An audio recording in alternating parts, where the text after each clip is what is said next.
What's up guys, it's Tom here and welcome to a sensational Liverpool transfer news video because Phil Thompson, the legendary former Liverpool player, is urging Liverpool to re-sign Coutinho because according to the Mirror newspaper, if Liverpool were to sign Coutinho on a one-year loan, we could have an option to buy put into the contract, and that option would be just £57 million. So my question to you guys is, would you take Coutinho for £57 million or would you say he's not worth that amount? I think a one-year loan is a very low risk move from Liverpool, because if the loan offer if is accepted by Barcelona, I think it will be because Barcelona want to sell Coutinho or want to move him on.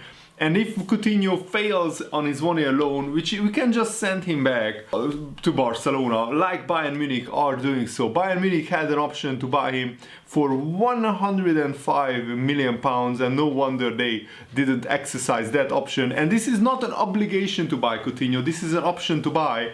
So in my opinion, it's a very low risk move, because Coutinho on loan would cost around £10 million maybe to get him on a one-year loan, and then if he works as a awesome playmaker, we could get him for 57 million, and Jurgen Klopp would have a whole year with Coutinho back into the team just to see how he gels with this current Liverpool side and how he is attitude-wise, how the fans react to Coutinho being back to Liverpool. I think it would be a fantastic opportunity for Coutinho to actually get his career back on track, but also it would be a fantastic opportunity for Liverpool to make their team even stronger. Can you imagine how much Coutinho could help us when we have very tight games where maybe the front three are being marked out and we just can't get them to score a goal? And then Coutinho could just bring his magic from midfield and decide the game with a long-range strike, with a free kick, or with an individual piece of brilliance that Coutinho got famous for playing at Liverpool. And I still have this dream of Coutinho coming back to Liverpool and fulfilling his boyhood dream of lifting the Premier League title. I think Liverpool is his home still, even though Barcelona was his dream club. I still think that Coutinho has very fond memories of his 5 years at Liverpool. And yes, Barcelona would lose around £85 million on this Coutinho transfer, but at the moment it's damage limitation for Barcelona. They want to sign big players like Lautaro Martinez or Neymar, or maybe even both, and they need money. And of course Coutinho is a player that they long decided to sell, and they just keep lowering the asking price because nobody wants to take Coutinho on 70 or 80 million pound transfer fees. And even with this loan spell, I think it would be a great option and a very low risk option for Liverpool. And this is what Phil Thompson said to Sky Sports. Liverpool are currently looking probably at their creative midfield player role. Would you take Coutinho back? I would, in a heartbeat. I think he's a creative genius. You look back at his Liverpool career and he was absolutely terrific. He's not too old, and I still think he could come back and do great stuff for Liverpool. It probably won't happen, but it's that creative player just off the front three that would probably tip the balance even more in favor of Liverpool next season. And I think Liverpool need to strengthen. We can't stand still. We need to strengthen. We need to keep improving the team if we want to win the title next season. And Liverpool should absolutely pursue a loan deal for a player who we know loves to play at Anfield, loves to play for Liverpool. And I think Jurgen Klopp could put his personal differences behind him towards Coutinho. The fans, probably some of them, would not welcome him back, but I think the majority of Liverpool fans would welcome Coutinho back. I don't really harbor any hard feelings for towards Coutinho, because he just wanted to sign for his boyhood club. Nobody saw that he wouldn't fit in at Barcelona. I will be honest, when I heard that Coutinho is going to Barcelona, I thought that that was the perfect club for him. He's a Brazilian, he's a midfield maestro, he's a similar player to how the Barcelona midfielders operate, but for some reason, maybe because of that manager, it just never worked out. Barcelona never found a perfect position for Coutinho in their team, mainly because Barcelona didn't have a type of role in the midfield that Coutinho loved. He was like an inside left forward at Liverpool. At Barcelona, there were already other players filling that position, and also Coutinho was many times asked to be a midfielder with a lot of defensive duties, and that's not his game. Coutinho likes to free roam on the pitch. He's not a very good defender, and he's definitely not a very good box-to-box midfielder who can defend and attack. He comes alive in the final third. That's where Coutinho excels. He doesn't have the physicality to be a box-to-box midfielder, and I think Barcelona really screwed Coutinho up in terms of they really should have done more research on how to properly utilize Coutinho and find the best position for Coutinho, because they really didn't do it. They did an awful job of fitting Coutinho into their team. The only problem with that £57 million asking price is that Coutinho right now is not too far away from his 28th birthday, so 1 year from now he will be 28. Will Liverpool spend 58 or 57 million pounds on a 28-year-old Coutinho? I don't think so. So I think what we should do is the same that Bayern Munich did.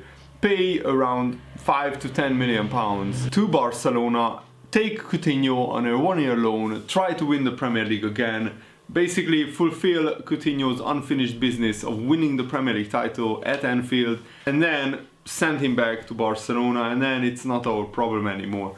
I know it's not the best, most honest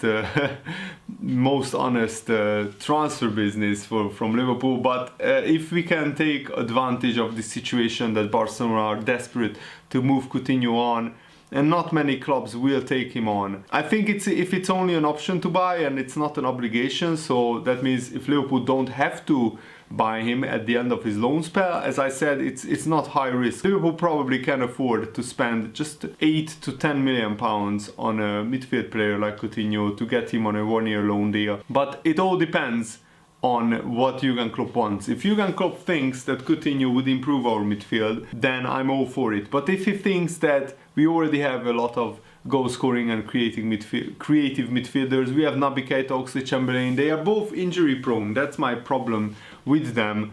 Coutinho gets injured sometimes, but he doesn't get injured as often as Naby, Keita or Oxlade-Chamberlain. He doesn't miss months of the season with an injury, and I just want to look up Coutinho's numbers. So he played 54 games for Barcelona in his first and only full season, and before that he played 42 games for Liverpool in the first half and Barcelona in the second half of the season, and so far he has 32 games for Bayern Munich, scoring 9 goals. And I think his last season at Liverpool was actually his best. He scored 12 goals in just half a season, and then another 10 goals at Barcelona, so he had 22 goals in the full season, but he never could achieve those numbers again. I mean, at Liverpool he had 14 goals before that, 12 goals before that, and right now he has 9 goals for Bayern Munich, but most of those goals came against the bottom half of the Bundesliga, and and he scored in the Champions League as well. But I think the problem for Coutinho is that he never got to that level where he can consistently score 20 goals a season or 15 goals a season, and you need those type of midfield contributions. And I mean, at Liverpool he always contributed to like 10 goals on average a season and around 10 assists as well. And if he can just keep that number up for his one season at Liverpool on loan, I think it would be a terrific signing. Which midfielder currently at Liverpool you would bet on getting 10 goals and 10 assists next season? If they were fully fit, I would bet on both Oxlade-Chamberlain and Naby Keita, but that's the problem. They can't play the whole season without getting injured, without getting knocks, niggles, and they always miss 2 or 3 months of the season, maybe even more. I mean, Naby Keita was fit probably for less than half the season so far. Oxlade-Chamberlain also had a very, very long injury layoff last season, which wasn't his fault, and Naby Keita is probably, it's not his fault, but you have to take it into account whether a player is injury prone or not, and adjust your transfer dealings that way. And the Sky Sports is reporting that the Premier League will be restarting or resuming at the earliest on June the 8th. They are saying that the Premier League unlikely to restart before that date, which is June the 8th, and they are aiming to complete the season in a 5-week period behind closed doors, because all Premier League clubs, all 20 of them, are very keen to complete the season. And if the British government advised Premier League clubs to restart training very soon after that date, then it is possible that the games could start again in June. The training could restart in the middle of May, and then they could have 2 or 3 weeks of training. You need at least 2 weeks of training, but maybe even 3 weeks of training to properly get fit, so you avoid injuries, because it would be terrible. Can you imagine the Premier League season starts again, resumes, and you would get mass injuries throughout the whole league? That would be just very, very bad for everybody. So I think with training controlled to make sure players were kept at a safe distance apart, that is one option. Another option is for players to drive to their training grounds in their football kits, so they spend less time in contact with other players, and they could change, of course, at home after training. Games, the Premier League games, they would only be played behind closed doors, with all the players, coaches and match officials having been tested for the virus. These protocols would only be adopted when tests are more readily available to key workers and the public. By the time May or June comes around, there could be a lot more tests available. Right now, testing is a problem in many countries, and I think that's one of the big reasons why the football leagues shouldn't restart anytime soon. Once you have enough tests to test the public and the medical workers, and after that, if there are enough tests remaining for footballers, that's when you can start thinking about restarting the leagues. In the Bundesliga, I think Germany has a lot more tests than the UK right now, and in Germany they have enough tests for everybody, plus they have enough tests to test the footballers, the staff, the match officials, the broadcasting people before the games. So in Germany, it's actually a little bit more realistic to talk about maybe the Bundesliga restarting in May, but I think the UK needs more time, and that's why I only see it as like the best case scenario to have a restart or a resume of the Premier League in June. But even if it can't happen in June, I still think that they should finish the Premier League when it's safe to do so. So if we can only start the Premier League or resume the Premier League in July, then I'm fine with it, as long as the league is finished. And we already talked about Naby Keita in this video. Let's talk about him a little bit more. David Lynch gave a very interesting insight into why Naby Keita hasn't really 100% worked out so far at Liverpool FC. And this is what he said. One thing I don't think gets discussed enough when it comes to Keita is the fact that Liverpool actually agreed to sign him in the summer of 2017, and by the time he joined Liverpool 1 year later, the system they used had evolved in an unexpected way.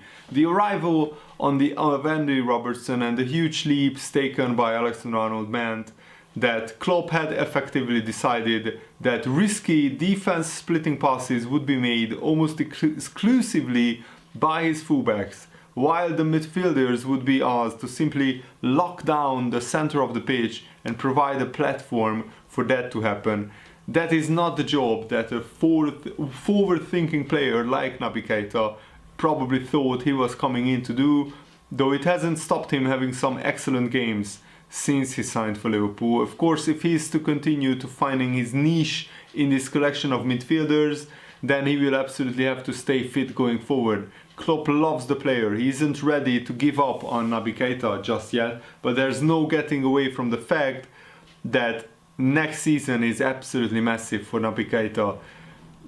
I fully agree with this. Naby Keita would thrive in a team a lot more if Liverpool didn't play this way, because we aren't relying on our midfielders to create chances. We are relying mainly on our fullbacks and on our forward players, Firmino, Mane and Salah, to create chances. So Naby Keita doesn't have as big or as influential a role in this team as he would have had in a team 2 or 3 years ago. But also this team is one of the best and most complete teams that I have ever seen play the Premier League, and I just really wish that and hope that Liverpool get their just rewards, which is winning the Premier League title. Whenever it's safe to do so, just finish the Premier League season and then you can start planning for next season. And let's talk about Marko Grujic, who is having a great season in the Bundesliga for Hertha Berlin. He's a regular there, and he said that everything is open for him and on his future. Will he have a future at Liverpool? That's up to Jurgen Klopp. If he decides that Grujic is good enough to stay in the Liverpool squad next season, then he will have a future at Liverpool. But I honestly don't think that Jurgen Klopp thinks Grujic is good enough. He's just 1 or 2 levels below what is required to make it at Liverpool. But this is what Grujic said. I hope there will be talks with Liverpool in the next few months. I'm sure we will sit down and discuss what is best for the club and what is best for me. I'm not a youngster anymore. At the age of 24, I'm at the stage where I need to make important steps in my career. I need to think, I need to be clever about what happens next. Is the best thing to stay in Liverpool and wait for a chance, or is it time to have another loan or move to another club? At the moment, I don't know the answer. Everything is still in the open. I would love to see Grujic succeed because he was signed as a very young player. He was here when we still had like Coutinho in our team, and I remember Grujic scoring a great goal in a pre-season friendly against Barcelona where we beat them 4-0, I think it was at Wembley. Since then, Grujic has gradually improved, but he hasn't improved enough to get on the same level as Fabinho and Henderson, and that's the level that is required. You basically almost need to be world class in your position to get in this Liverpool team, and you need to be almost world class, but not world class, but a very, very, very good top level player if you want to get on the bench regularly. And Marko Grujic is a good player, but he's not like a top talent, just shy of world class. And he can become world class one day, but for that to happen, he needs to play. And I fully understand if Grujic goes to another club to get regular playing time. So I wish him good luck, and we will see what happens in the summer. Thanks for watching, guys. I really hope you enjoyed it. See you later. Goodbye.